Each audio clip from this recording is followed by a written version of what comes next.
Os anos de 1739 e 1741 foi conhecido como Grande Reavivamento e é frequentemente chamado de Reavivamento Wesleyano, que Deus usou a partir de dois homens, John Wesley e Charles Wesley, dois irmãos.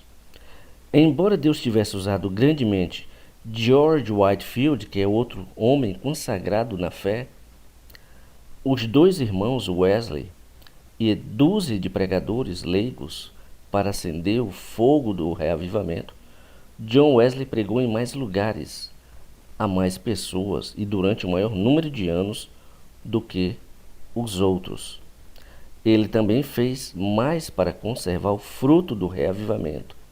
John Wesley foi claramente o líder escolhido por Deus para este impressionante despertar espiritual.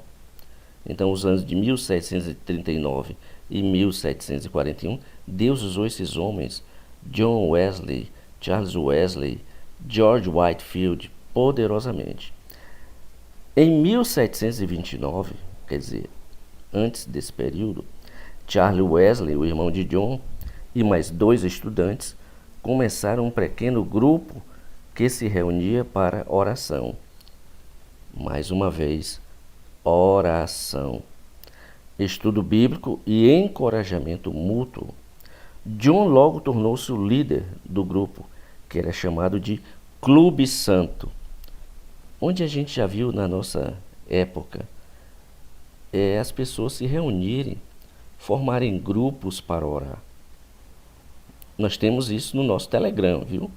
Há mais de um ano nós estamos com uma torre de oração 24 horas funcionando. Você devia fazer parte disso também. Você entra no nosso grupo do Telegram e migra para o chat de oração. Agora, é para orar. Nada de postar, nada. A não ser que seja para o crescimento espiritual, louvores, palavra de Deus, mas qualquer tipo de notícia, esqueça. Nós deletamos na hora. Então, continuando. Eles se reuniam para oração, estudo bíblico e encorajamento mútuo. John logo tornou-se o líder, que era chamado o Clube Santo. Eles usavam um sistema metódico de autoexame e autodisciplina, e por este motivo foram chamados de metodistas por alguns. O grupo nunca cresceu tanto, variando entre 10 e 15 membros, com um máximo de 25. Um outro jovem chamado George Whitefield juntou-se ao grupo depois de alguns anos, tornando-se um grande amigo de John Wesley. Daí aquele ditado: dize-me com quem andas e te direi quem és. Então precisamos sempre nos juntar a quem tem anseio pelo Senhor, a quem quer buscar mais do Senhor, a quem tem sede de ler a Bíblia, a quem tem sede de orar, a quem tem sede de santidade. Não dá para nos juntarmos a quem está fora deste padrão. Isso é, se quisermos crescer e sermos avivados. No dia do Ano Novo de 1739, quando começou o avivamento, o reavivamento, John e Charles Wesley, George Whitefield e mais 4 membros do Clube Santo fizeram uma festa de amor, ou seja, uma santa ceia, em Londres, cerca de 3 da manhã. Enquanto estavam orando, o poder de Deus caiu tremendamente sobre eles. 3 da manhã, eles orando. Olha aí, a tal ponto que muitos gritaram de alegria e outros caíram ao chão, vencidos pelo poder de Deus. Então, ele cita aqui: tão logo nos recobramos um pouco desta reverência e surpresa na presença da Sua Majestade, começamos a cantar a uma voz: nós te louvamos, ó Deus, te reconhecemos como Senhor. Evento foi chamado de Pentecoste Metodista. A partir deste dia que houve esse acontecimento, um grande avivamento começou. Então, não quem determina o dia que começa o avivamento é Deus. O que a gente precisa fazer é buscar, é crer, é aceitar que Deus tem um grande propósito nas nossas vidas e que Ele vai avivar a sua noiva, que Ele vai avivar a sua igreja que o está buscando, para então levar uma noiva santificada, cheia do poder e da glória de Deus. Então, a partir daquele dia, um grande avivamento começou. E dentro de 1 mês e meio, George Whitefield estava pregando para multidões de milhares, com John Wesley fazendo o mesmo dentro de 3 meses.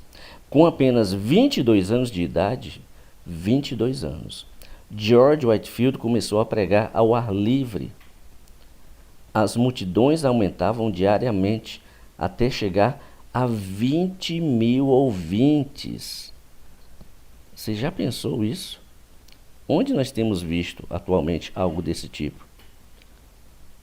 Homens que querem pregar por dinheiro, por fama, mas quem quer pregar para dar glória a Deus, para ser usado por Deus, sem nenhum outro intuito material?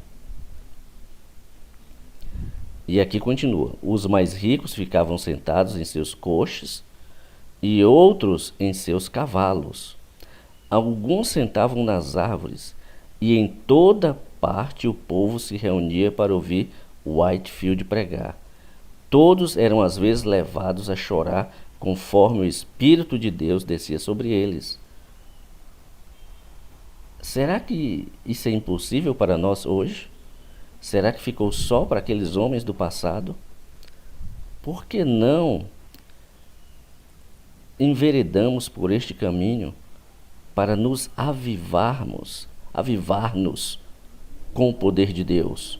Está na hora de sairmos da mesmice, de vai para a igreja, volta, vai, volta, ou então em casa, ora 10 minutinhos, meia hora, e acha que fez tudo. Está na hora da gente quebrar esse paradigma, e o tempo é agora. Deus está me levando a trazer esses vídeos sobre avivamento, porque Deus quer nos avivar. Nos avivar. Não é à toa que Deus usa alguém para levar uma palavra. É porque Deus está querendo nos avivar. Whitefield continuava insistindo com John Wesley para ir a Bristol e ajudá-lo. Em abril, Wesley ficou ao lado de Whitefield em Kingswood, ainda questionando se era adequado falar fora do prédio da igreja. Olha aí aquele tradicionalismo. Naquela noite, Whitefield pregou sobre o Sermão do Monte. De repente, compreendeu que Jesus também pregara ao ar livre. Whitefield voltou a Londres e no dia seguinte Wesley pregou então a 3.000 ao ar livre em Kingswood. Ele permaneceu em Bristol durante 2 meses, mais ocupado do que nunca. Seus cultos das 7 horas da manhã de domingo geralmente tinham 5 a 6 mil ouvintes. 7 horas de domingo. Eram homens que tinham a santidade, o desejo da santidade e o desejo de servir a Deus verdadeiramente. E Deus usava. Você já imaginou? 7 horas da manhã, uma multidão esperando ouvir a palavra de Deus. Só mesmo com unção que se pode conseguir isso. Só mesmo com unção. Continuando. Ali, para surpresa de Wesley, ele começou a observar o Espírito Santo convencendo poderosamente as pessoas de seus pecados, enquanto pregava. Indivíduos bem vestidos, amadurecidos, repentinamente gritavam como se estivessem em agonia. E hoje, grande parte dos pastores tem medo de pregar uma palavra que penetre no coração, uma palavra contra o pecado, porque esses membros, digamos, abastados, vão sair da igreja e vão tirar o dízimo. Mas esta palavra deve... Eu cresci nasci numa igreja, e eu cito o nome, na época áurea da igreja Bethesda, e eu tive um pastor que pregava, como a gente diz, caldo grosso, pregava contra o pecado, uma palavra profunda, estudos profundos. E ao contrário do que muitos pensam, que iria esvaziar a igreja, aos domingos eram 3 cultos, 2, um de tarde, um à noite e um pela manhã. Os cultos de doutrina eram às quartas e quintas, porque a igreja não cabia. E cada dia mais aumentava o número de membros daquela igreja, porque existia uma palavra profunda. Então, você que é pregador não tem que ter medo de pregar contra o pecado. É nosso dever. É nosso dever pregar contra o pecado, a favor da santidade, a favor da busca. Não interessa se o ouvinte vai querer sair, não, porque o Espírito Santo é quem convence. O Espírito Santo, com aquela palavra, toca os corações. Então, se você tem se acovardado de pregar uma palavra que leve ao ouvinte a refletir sobre o seu cristianismo, pare com isso. Pregue. O tempo é esse. Pregar contra o pecado. Não interessa se alguém vai achar ruim, que ache. Se não quer se converter, então saia. Mas esses homens aqui, eles pregavam verdadeiramente.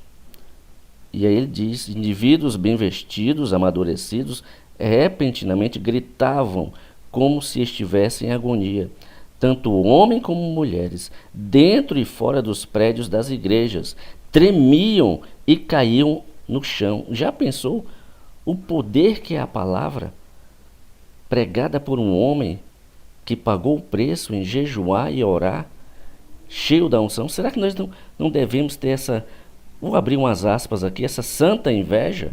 Inveja não tem nada de santo, mas esse desejo, pronto, a palavra é essa, esse desejo, essa ânsia de ser usado como esses homens, de ver os milagres que eles, por meio deles, o Senhor operou.